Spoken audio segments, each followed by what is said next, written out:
سلام دوستان عزیز، طالب نظری هستم. با یک تحلیل دیگه در خدمت شما هستم. همینطور که در صفحه چارت مشاهده میکنین ما یک الگویی داشتیم. الگوی ما تشکیل شده از یک روند صعودی بوده. خب یعنی چی؟ یعنی ما روندی داشتیم صعودی. خب روندی که ما صعودی بوده، دوستان توجه بفرمایید، روند صعودی بوده. به این الگو میگن الگوی QM. بعد از روند صعودی یک ریزش داریم و بعد از ریزش یک سقف کوتاه‌تر زده شده. یعنی چی؟ یعنی نتونسته سقف قبلی رو بشکنه، یعنی سقف قبلی رو نتونسته بالاتر بزنه. بعد از یک ریزش کوتاه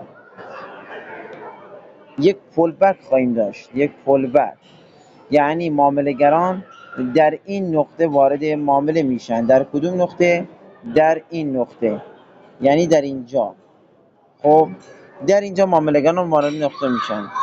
یعنی ما اگه این دو تا الگو رو به هم وصل کنیم شاهد یک اصلاح هستیم که رو به پایین زده شده. به این نوع الگو میگن الگوی QM.